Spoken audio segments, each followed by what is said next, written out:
بسم الله الرحمن الرحيم نحمده ونصلي على رسوله الكريم اما بعد بسم الله الرحمن الرحیم۔ عزیز طلباء، آج ہم کنز الدقائق حصہ دوم سبق نمبر 350 شروع کر رہے ہیں۔ اس سبق میں ہم فصل فی مسائل شتہ سے متفرق مسائل پڑھیں گے۔ عزیز طلباء، تو آتے ہیں کتاب کی طرف۔ سب سے پہلے ہم عبارت پڑھتے ہیں: قال لعبده یا مالکی ولأمته انا عبدک لا یعتق بر من سوگندست کی اینکار نکنم اقرار بالیمین باللہ تعالی وإن قال بر من سوگندست بطلاق لزمه ذلك فإن قال قلت ذلك كذبا لا يصدق ولو قال میرا سوگند خانہ است کی اینکار نکنم فهو اقرار بالیمین بالطلاق قال للبائع بها بازدا بها بازدا فقال البائع باز بدهم يكون فسخا للبائع إن فعلت كذا ما دمت ببخارى فخرج منها ورجع وفعل لا يحنس باع أتانا لا يدخل جحشا في البيع والإقرار المتنازع فيه لا يخرج من يد ذي اليد ما لم يبرهن المدعي إقرار لا في ولاية القاضي لا يصح قضاؤه فيه قال لعبده یا مالکی۔ اس عبارت میں مصنف علیہ الرحمہ یہ مسئلہ بیان فرما رہے ہیں جس طرح کے سبق نمبر 349 میں ہم نے پڑھا کہ کنایہ الفاظ سے وقوع طلاق کے لیے نیت ضروری ہے، اسی طرح عتق بھی صریح الفاظ سے واقع ہوگا۔ کنایہ الفاظ سے عتق کی وقوع کے لیے نیت ضروری ہے، بغیر نیت کی کنایہ الفاظ سے عتق بھی واقع نہیں ہوگی۔ اگر کوئی آقا اپنے غلام سے آواز دیتا ہے، اس کو پکارتا ہے، اسے کہتا ہے یا مالکی، اے میرا آقا، یعنی آقا نے اپنے غلام کو آقا کہہ کر پکارا، یا اپنی باندی کو انا عبدو کی کہا کہ میں تو تیرا غلام ہوں، تو ان دو جملے سے آیا غلام اور باندی آزاد ہو جائے گی؟ تو فرماتے ہیں کہ لا یعتقو، وہ آزاد نہیں ہوں گی۔ وجہ یہ ہے کہ یہ یا مالکی یا انا عبدو کی یہ کنایہ الفاظ ہیں اور یہ عتق کے لیے صریح استعمال نہیں ہوتے، لہذا بغیر نیت کی ان الفاظ سے عتق واقع نہیں ہوگی۔ اسی طرح برمن سوگندست کی اینکار نکنم، اگر کوئی شخص دوسرے آدمی سے کہتا ہے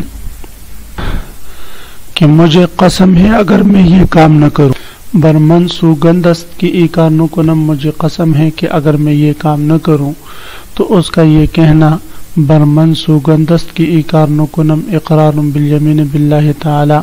یہ اللہ تعالیٰ کے نام کے قسم اٹھانے کا اقرار ہے، لہذا اب اس پر لازم ہے کہ آپ نے یہ گویا یمین ہو گئی اور یہ قسم ہو گئی، اس قسم کے مطابق اب اس کے لیے اس کام کو کرنا ضروری ہوگا، اگر نہیں کرے گا تو یہ حانث ہو جائے گا اور پھر قسم کا کفارہ ادا کرنا اس کے لیے ضروری ہوگا۔ اسی طرح وَإِنْ قَالَ بَرْمَنْ سُوگندس بطلاقی، اگر کوئی شخص دوسرے سے کہتا ہے کہ اگر میں یہ کام کروں تو میرے بیوی کو طلاق، یعنی طلاق کے ساتھ کسی کام کے کرنے کو معلق کر دے یا نہ کرنے کو، تو اب اس کام کا کرنا یا نہ کرنا اس پر لازم ہو جائے گا۔ اگر وہ کام کے کرنے کو طلاق سے معلق کیا ہو تو نہ کرے اس کو، اگر نہ کرنے سے طلاق واقع ہو جائے گی، نہ کرنے سے طلاق کو معلق کیا ہو تو اب کرنا لازم ہوگا، اگر کرے گا، نہیں کرے گا تو طلاق واقع ہوگی۔ لازمہ ذالک، تو اب اس پر اس کام کا کرنا لازم ہو جائے گا۔ فإن قال قلت ذالک کذبا، اگر اس نے یوں کہا کہ بھئی میں تو ویسے جھوٹ کہہ رہا تھا اور میرے کسی قسم کی طلاق وغیرہ کی مراد نہیں تھی، تو یاد رکھے چونکہ یہ الفاظ برمن سوگندس بطلاقی یہ یمین منعقدہ ہے، تو اب اس کا یہ کہنا کہ میں جھوٹ کہہ رہا تھا تو اس کے اس کہنے کا اعتبار نہیں ہوگا، لا یصدق، اس کی تصدیق نہیں کی جائے گی، کیونکہ جو یمین اس نے سابق میں منعقد کی ہے تو سابق میں یمین منعقدہ کے بارے میں اب یہ اقرار کے بعد رجوع کرنا چاہتا ہے، تو لہذا اس رجوع میں اس کی تصدیق نہیں کی جائے گی۔ ولو قال میرا سوگند خانہ اس کی انکار نہ کنم، اگر کوئی شخص یوں قسم اٹھا لے کہ میرا گھر خراب ہو اگر میں یہ کام نہ کروں، یعنی یا یہ کہے کہ مجھے گھر کی قسم اگر میں یہ کام کروں، میرا سوگند خانہ اس کہ میرے گھر کی قسم انکار نہ کنم کہ اگر میں یہ کام نہ کروں، یعنی یہ کام میں ضرور کروں گا، فهو اقرار بالیمین بالطلاق، تو یہ بھی یمین بالطلاق کا اقرار ہے، گویا کہ اس نے طلاق کی قسم اٹھا کر یہ بات کہہ دی کہ میں جو ہے یہ کام ضرور کروں گا۔ میرا سوگند خانہ است یعنی میرے گھر کی قسم، تو میرے گھر کی قسم چونکہ یہ عرف میں طلاق کے لیے استعمال ہوتا ہے، گھر جو ہے وہ بیوی کو کہا جاتا ہے عرف میں، تو گویا کہ یہ کہنا چاہتے کہ میرے بیوی کو طلاق اگر میں یہ کام نہ کروں، تو اب یہ اقرار بالطلاق ہو چکا، بالیمین طلاق ہو چکا، اب اس کے لیے یہ کام کرنا ضروری ہوگا وگرنہ بیوی پر طلاق واقع ہو جائے گی۔ قال للبائع بها بازدہ بها بازدہ، بها بازدہ کا معنی ہے رد ثمنہ، رد ثمنہ، ثمن واپس لوٹا دے، ثمن واپس لوٹا دے۔ مشتری غصے میں آ کر بائع سے کہتا ہے بها بازدہ بها بازدہ، رد ثمنہ، رد ثمنہ، میرا ثمن واپس کر دے، میرا ثمن واپس کر دے۔ فقال البائع، بائع نے کہا باز بدے ہم ابھی واپس کرتا ہوں، ارد ابھی واپس کرتا ہوں، اور پھر واپس کر دیا تو یکون فسخا للبیع، اس سے بے فسخ ہو جائے گی۔ کیوں بھئی؟ اس لیے کہ ثمن واپس لینا یہ علامت ہے اس بات کی کہ انہوں نے آپس میں بے کیا کر دی، بھئی فسخ کر دی، لہذا جیسے ہی ثمن واپس لے گا مشتری تو بے فسخ ہو جائے گی۔ اسی طرح اگر کوئی شخص کہے ان فعلت کذا ما دمت ببخارا، جب تک میں بخارا میں ہوں اگر میں نے یہ کام کیا، فامراتی طالق، یا کوئی بھی شخص کسی بھی چیز کی قسم اٹھا لے تو فرماتے ہیں کہ جب تک یہ بخارا میں ہو اس کام سے اپنے آپ کو بچائے، اگر یہ بخارا سے نکل جاتا ہے، سمرقند چلا جاتا ہے، پھر سمرقند سے واپس بخارا آ کر وہ کام کرتا ہے، تو اس صورت میں یہ حانس نہیں ہوگا، کوئی طلاق، کوئی حنس وغیرہ کفارہ اس پر لازم نہیں آئے گا۔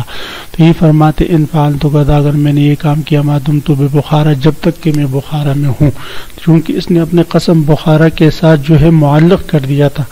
تو لہذا جب تک یہ بخارا میں ہے تو اس وقت تک وہ کام کرنا اس کے لیے جائز نہیں۔ جب یہ بخارا سے نکل کر واپس آتا ہے تو پھر اس صورت میں فرماتے ہیں یہ اب الگ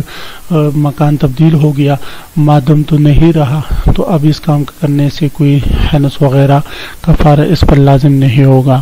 فخرج من، پس بخارا سے نکل گیا، ورجع، پھر دوبارہ بخارا لوٹا، وفعل، اور یہ کام کر لیا، لا یحنس، تو یہ حانس نہیں ہوگا۔ باع اتانا لا يدخل جحشا فی البیع، اس عبارت میں اتان کہتے ہیں گدی کو، جحش کہتے ہیں گدی کے بچے کو۔ صورت مسئلہ سمجھنے سے پہلے یہ بات یاد رکھیں عزیز طلبہ کہ ہر وہ چیز جو عرف میں کسی چیز کے تابع شمار کی جاتی ہو تو وہ مبیع میں بغیر ذکر کے داخل ہو جاتی ہے، اور ہر وہ چیز جو عرف میں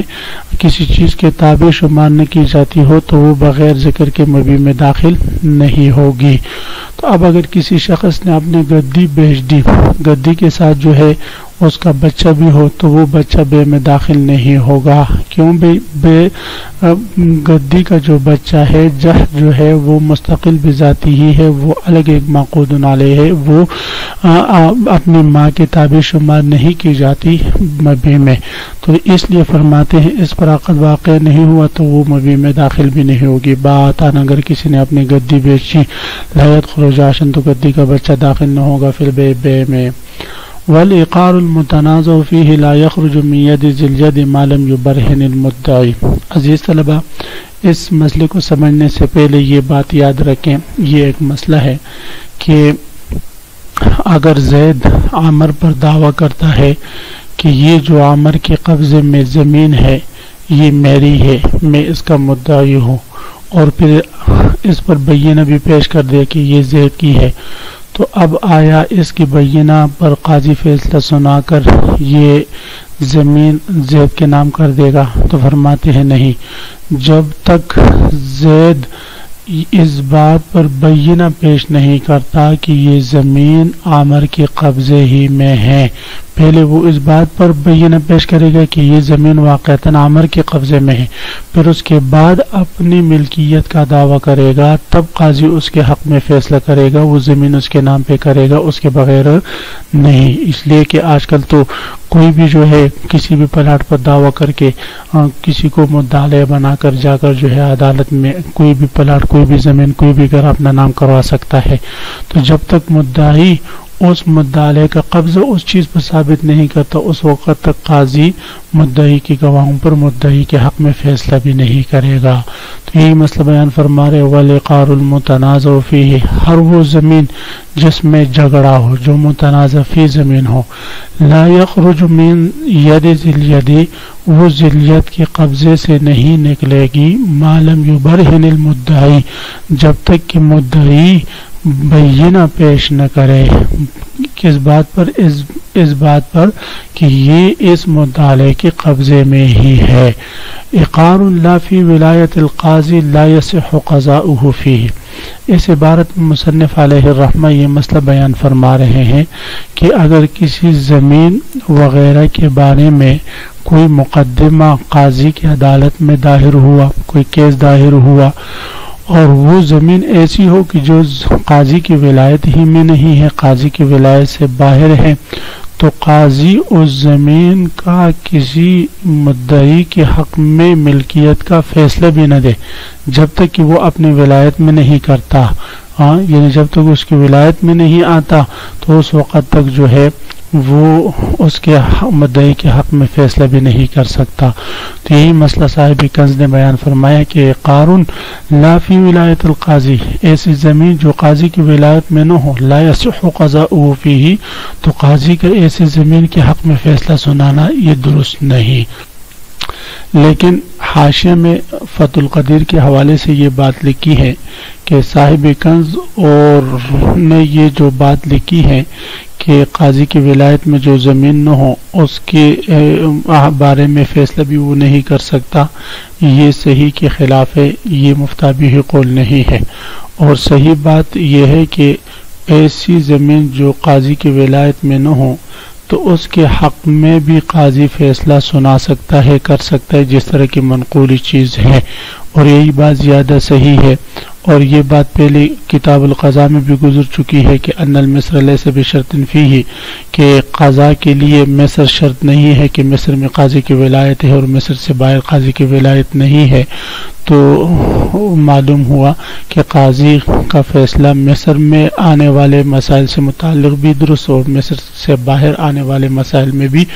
درست ہیں۔ اور یہی مفتابی قول قاضی جب اس زمین کے حق میں فیصلہ کر دے گا تو پھر خط اس مالک زمین کی طرف حوالے کر دے گا اور کہ بھئی یہ زمین آپ کی نہیں ہے، جس کے قبضے میں اس سے اٹھا کر جو اصل مالک ہے اس کو دے دے۔ تو صاحب کنز نے جو یہ بات ذکر کی ہے عقار لا فی ولایت القاضی لا یصح قضاؤہ فیہ، یہ غیر راجح قول ہے، مفتابی قول نہیں ہے۔ بہرحال آج کے سبق کا خلاصہ یہ ہوا کہ ہم نے چند الفاظ فارسی کے پڑھے جو عتق سے متعلق تھے یا طلاق سے متعلق تھے، اس کے بعد ہم نے زمین سے متعلق ایک دو مسئلے پڑھے، دعووں سے متعلق۔ آپ حضرات اس کو خوب غور سے سنے سمجھے اور یاد کرے۔ اللہ ہم سب کا حامی و ناصر ہو، آمین۔ وآخر دعوانا ان الحمدللہ رب العالمین۔